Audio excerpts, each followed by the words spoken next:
a beautiful vacation with your mom and your friend.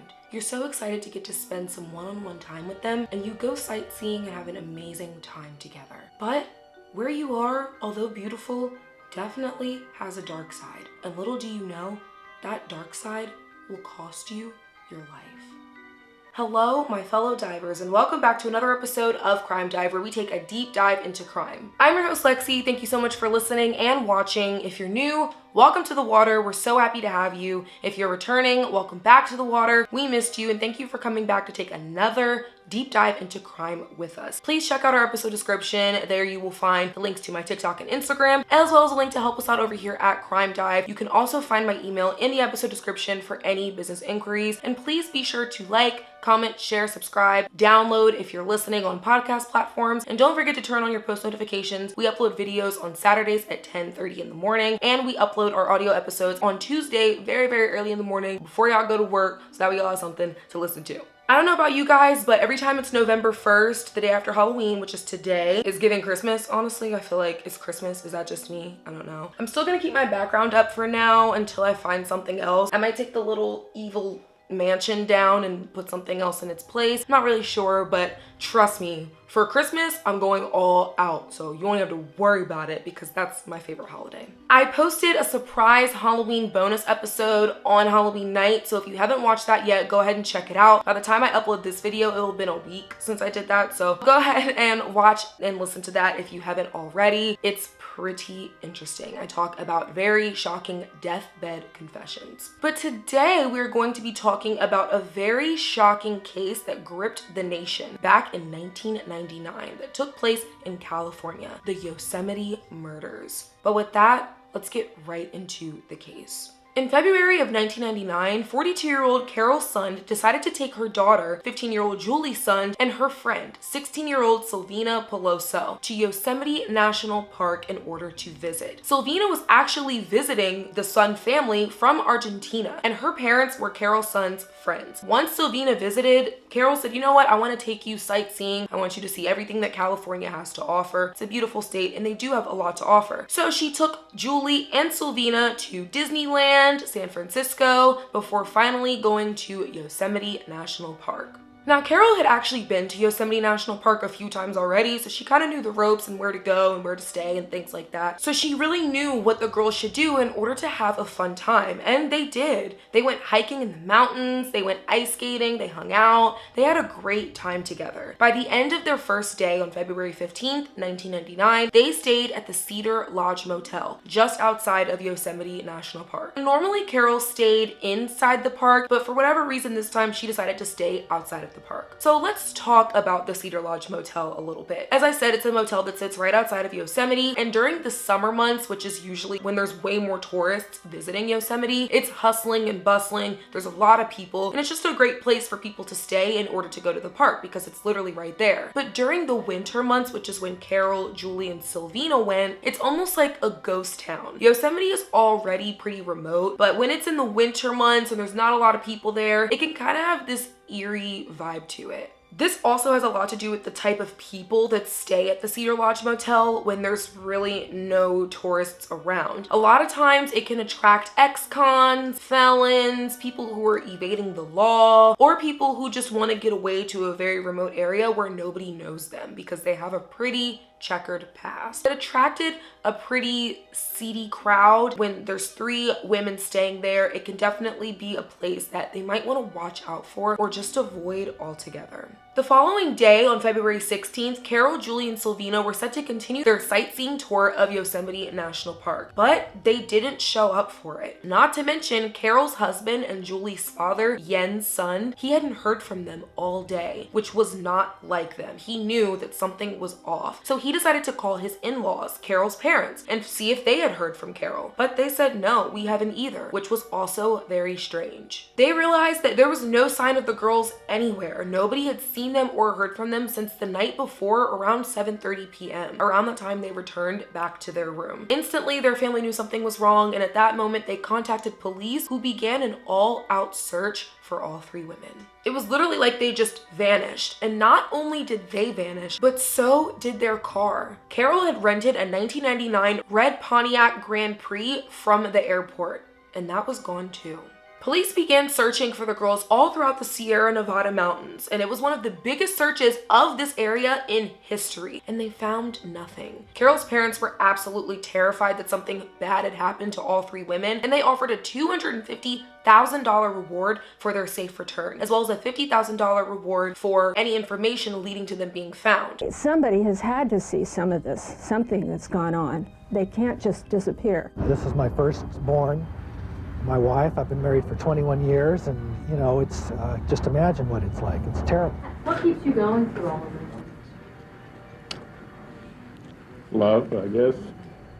Police continued to search using dogs, helicopters, and even a Navy aircraft. But again, they found nothing. Nobody really knew what happened to the girls, but in the beginning, they really didn't suspect foul play, mostly because their car was missing. So everyone kind of just assumed that maybe they got in an accident and fell off a cliff and they just couldn't be reached. That was what a lot of people believed in the beginning. But over time, as the girls still were not found alive, it became clear that something much more sinister may have happened to them. Police decided to assemble a task force to further investigate this case and focus more time and attention as well as their resources on it. The task force decided that maybe they should look at where the women were last seen, which was the Cedar Lodge Motel. So they began questioning employees about that night, seeing if they knew anything or if they saw anything crazy, and they came across an employee named Billy Joe Strange. He worked as a handyman at the Cedar Lodge. He had a bit of a checkered past, he was out on parole, and they felt like he may be worth looking into. He also had access to all the guests' rooms. I mean, being an employee, he had the key. So it was possible that he could have gained entry into their room and taken advantage of them. So police decided to arrest him on a parole violation completely unrelated to the case, so that way they could get him in a room and question him, as well as give him a polygraph test, which he in fact failed. When Billy Joe Strange found out he failed his polygraph test, he was about to throw hands with the polygraph examiner, which is just like, why? What did they do? And once the FBI saw that he had this reaction to failing, they had a feeling that he may be involved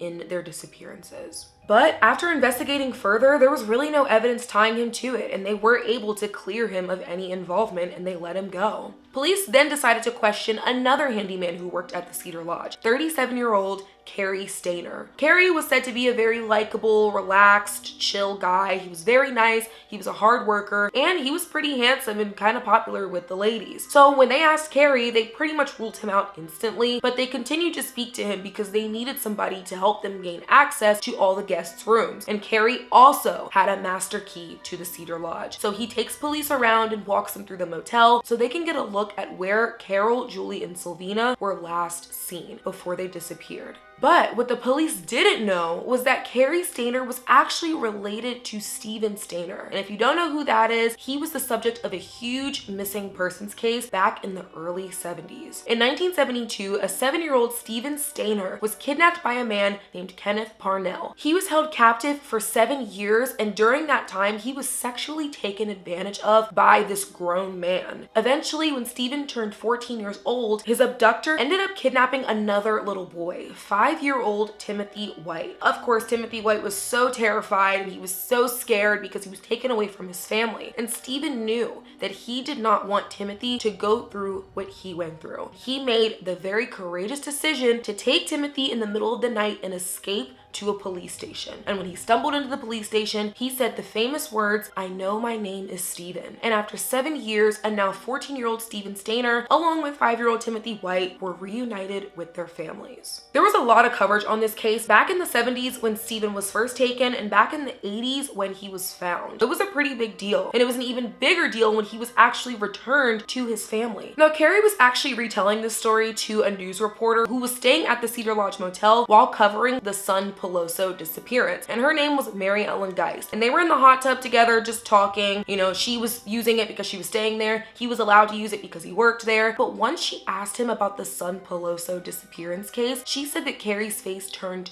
dark instantly. She said it was like a physical change in his face that made her so scared. She jumped out of the hot tub, ran back to her room, locked the door, and she piled a whole bunch of furniture in front of it because it scared her that much. And she even ended up calling the police to make sure that he was in fact ruled out. And police said, "Oh yeah, he's ruled out. He's been helping us with the case. He's fine." So Mary Ellen decided to calm down a little bit, but deep down she knew that there was something off about Cary. On February 19th, 1999, 4 days after the women went missing, Carol's son's wallet was found at a busy intersection in Modesto, California, which was 70 miles away from Yosemite. Whoever put it there definitely looked like they threw it out of this window on purpose in order to get rid of it. And now at that point, police theorized that maybe Carol and the girls drove to Modesto from Yosemite and were carjacked before being taken by force. The FBI decides to focus their attention on the Modesto area and any career criminals around there that may have had something to do with their disappearance. And they came across 2 half-brothers named Rufus Dykes and Michael Larwick, 2 habitual substance users who had a very lengthy criminal record that may have related to cases just like the Son Peloso case. Now, they were brought in for questioning, and Rufus Dykes actually ended up admitting that he was in fact responsible for the disappearance and subsequent murders of Carol Sund, Julie Sund, and Sylvina Peloso. So police were like, wow, we got our guys. But when they asked Rufus to elaborate on how he did this, he wouldn't. And when he would give a few details, they didn't line up with the evidence that police had found. So much so that they were able to say, we know that that didn't happen. Rufus would kind of change his story to fit the police evidence. And eventually it got to a point where they were like, okay, I don't think these are the guys. I mean, clearly they're confessing just for attention or whatever reason. I still don't understand why people do that, but they did it and police were just not buying it. However, the lead FBI agent on the case, James Maddock, he was very convinced that he had his guys and that these were the people that were responsible. But there were some people on the task force that were like, I don't know, this just doesn't make sense. They're clearly changing their stories a lot. But the lead investigator was like, nope, these are our guys. We got them. A few weeks later, on March 19th, after Rufus and Michael were arrested, police received a call from a hunter saying that there was a burned out car in the woods that looked very suspicious. So police decided to go to the area, and they immediately recognized the car as being the red 1999 Pontiac Grand Prix that Carol's son had rented from the airport. It was completely melted from the inside out and it was absolutely destroyed. But once they looked inside the trunk, they found what appeared to be 2 burned skeletons. And after using dental records, they were able to positively identify the remains as being those of 42-year-old Carol Sund and 16-year-old Sylvina Peloso. The car was found just a few miles from the Cedar Lodge Motel, and it was clear that whatever had happened to them was done intentionally. Carol's father came out and spoke about the grief that he was feeling, and it really shook him to the core. I mean, he could not believe that his daughter was gone and had passed away. I feel terrible. I'm supposed to die.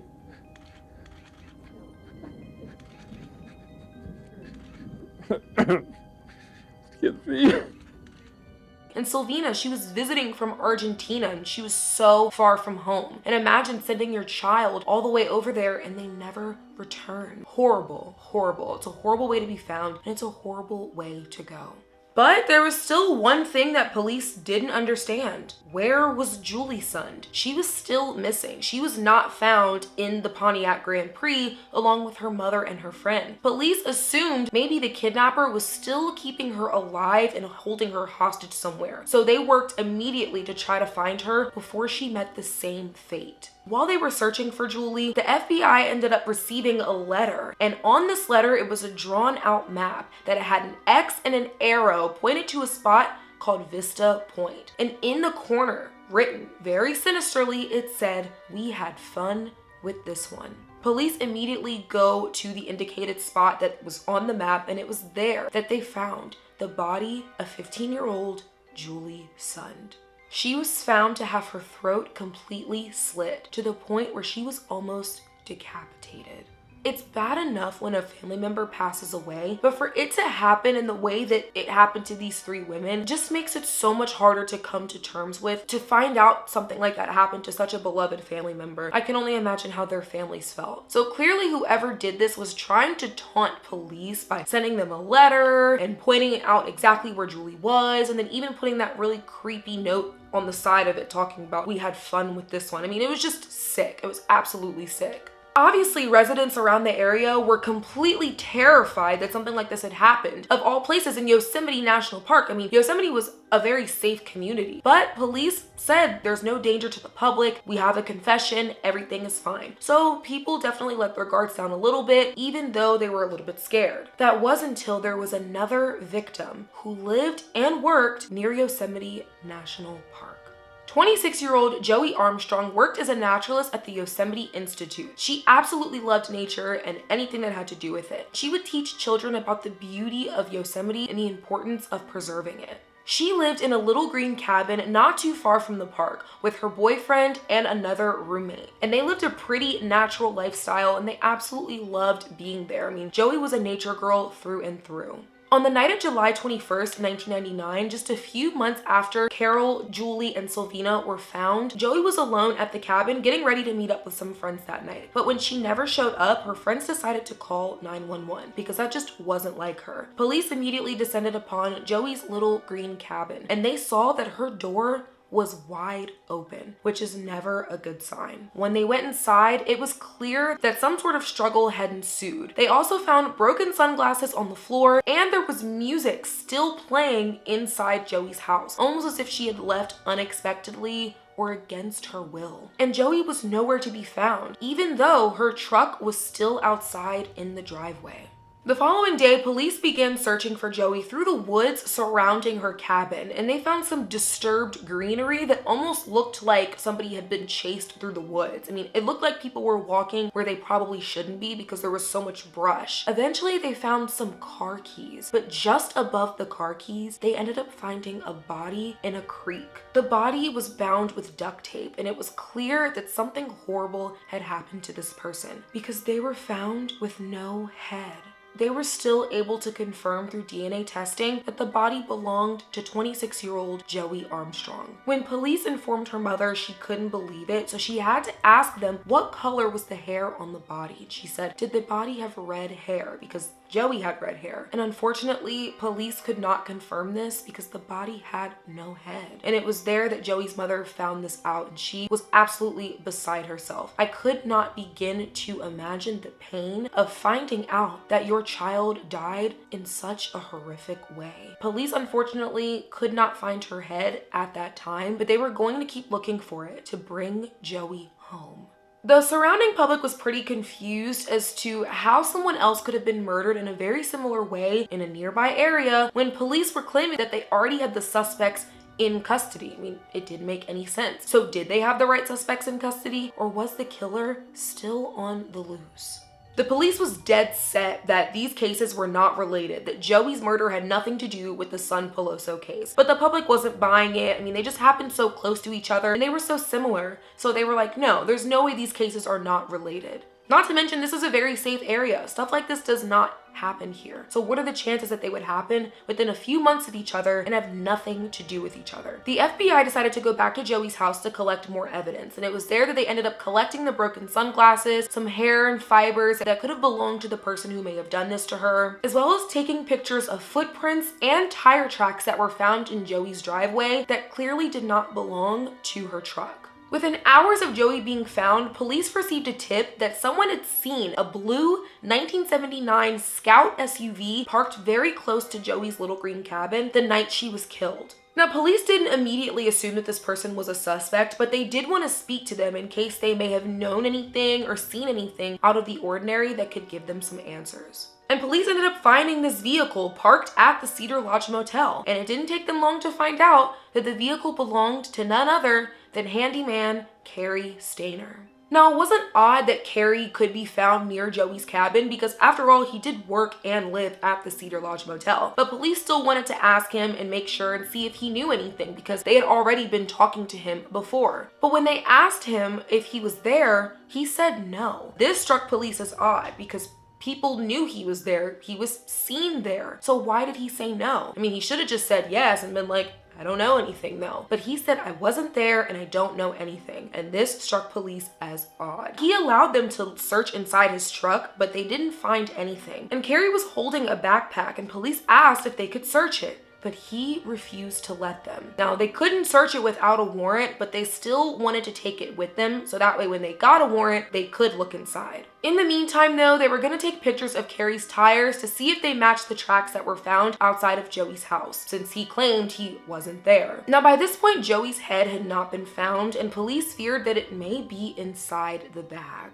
But they were gonna get a warrant for that and find out for sure. And after matching Carrie's tire tracks to the ones found in front of Joey's house, they were a perfect match. So now they knew that Carrie had lied about being there. That same night that Carrie was questioned by police, he sold all of his belongings and vanished. He went on the run. And when police found out that he had done this, they instantly knew that Carrie Stainer may have been responsible for Joey Armstrong's murder and could be responsible for the murders of Carol and Julie Sund, as well as Silvina Peloso. Once police got a warrant to search inside the backpack, they didn't find anything out of the ordinary. They found suntan oil, sunflower seeds, and a book. So luckily, Joey's head was not in there. However, they did end up finding her head further down the canal where her body was found. Police at this point are desperately searching for Carrie because they're afraid that he may offend again. I mean, at this point, he has absolutely nothing to lose. They're pretty sure that he was responsible for the murders, especially now that he's gone on the run, and they don't want him to do it again. They put out an all-points bulletin looking for 37-year-old Carrie Stainer. And a woman 3 hours away from Yosemite ends up calling police from a nudist colony saying, hey, this guy is here right now. I've seen him. So police traveled 3 hours to this nudist colony and they take Carrie Stainer all the way back to Yosemite for questioning. Carrie's brought back to the station, and as he's getting ready to take a polygraph test, he decides to just skip it. He says, you know what? I don't want a polygraph test. I just want to talk to the agent alone. And he says he has a lot of information regarding the Sund Peloso case. But before he gives up this information, he requests something very, very strange and very, very disturbing. So disturbing that I can't even say it without probably getting banned on YouTube. He asked for material showing children in a very inappropriate way. He asked an FBI agent for this. And of course, the agent is like, I can't give you that.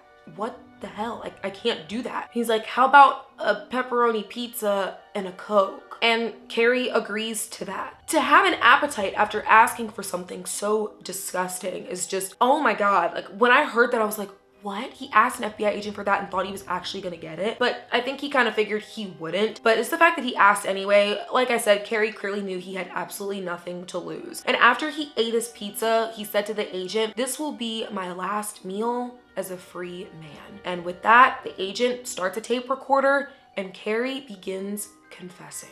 Let's talk about what he said about Joey's murder. On the night of July 21st, 1999, Carrie was near a bridge and a creek that was right next to Joey's house. And he said that he saw her little green cabin and she was outside of it loading things into her truck. So he decides to approach her and he asks her about Bigfoot. According to Carrie, he had seen Bigfoot in the area a few years before and he wanted to ask her if she had seen anything. But Joey said, no, I haven't, but I think my roommates might have. And at that moment, Carrie uses this as an opportunity to find out if Joey is alone. So he says, are they here? Can we ask them? But Joey says, no, they're not here. I'm by myself. And at that moment, Carrie pulls out his revolver and puts it to Joey's head. And he orders her inside to her bedroom where he bounds and gags her before taking her back outside into his truck.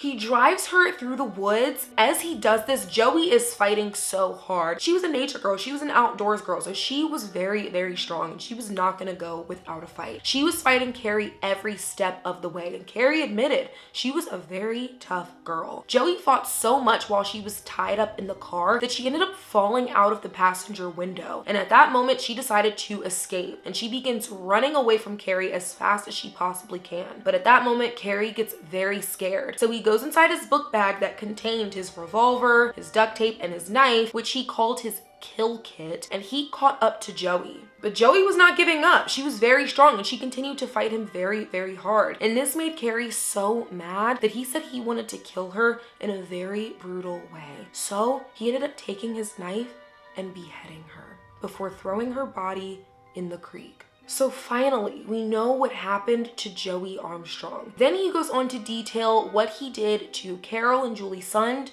and Silvina Peloso. According to Carrie, on the night of February 15, 1999, he was walking the grounds of the Cedar Lodge Motel when he looked through a window of room 509 and saw Carol, Julie, and Silvina sitting on the bed. And he instantly noticed that there was no man there, so he used this as his opportunity to take advantage of them. He went back to his room and got his kill kit before knocking on the door, saying that he was maintenance and that there was a leak in the room above theirs, so he had to go in their bathroom and fix something. Now, Carol was a smart woman. She could instantly tell that something was a little weird, and she said, "No, sorry, you're not coming in here. It's nighttime, go away." But Carrie said, "Look, you can call the front desk if you want." And this gave Carol enough reassurance to let him in the room. Carrie told the FBI agent that once he got inside the room, he went in the bathroom and pretended to fix something. Yeah, I went to the bathroom to check the fan, where I told him to leave probably with me.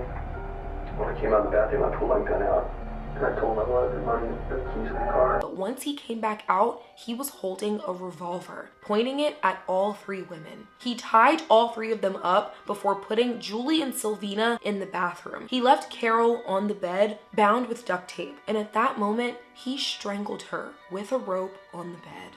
He then took Julie out of the room and put her in another room where he took advantage of her sexually. He left Julie in that room, went back in the original room, took Silvina, and killed her the same way he killed Carol. He put both Carol and Silvina's bodies in the trunk of their 1999 Pontiac before taking Julie, wrapping her in a blanket, and putting her in the passenger seat. Now, by this point, for whatever reason, he had spared Julie's life, and he told her that they had to get out of there. So they're driving through Yosemite. The whole time, Julie has no idea that her friend and mother are dead in the trunk.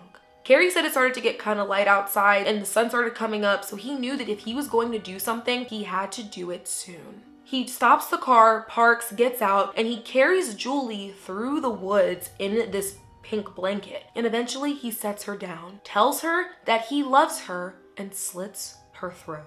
After that, he drives a little bit further and abandons the car before using money from Carol's wallet to get a cab. Now, the cab driver, a woman named Jenny Paul, said that she instantly noticed there was something off about Carrie. He tried to get her to go with him into the woods to look at where he saw Bigfoot once they returned to the Cedar Lodge. And she was like, hell no. And she got the hell out of there and drove away. She instantly knew that there was just something wrong with Carrie and she was not gonna go in the woods alone with him no matter what he said. After Carrie returned to the Cedar Lodge Motel, he used his truck to drive back out to where he ditched the Pontiac and set it on fire. Then he drove through Modesto and got rid of Carol's wallet in the busy intersection in order to throw police off. A few weeks after he got rid of Carol's wallet is when he decided to send the FBI a letter with a map detailing where to find Julie's body. Carrie admitted that he had had the urge to kill women from a very young age, and he would often fantasize about tying them up,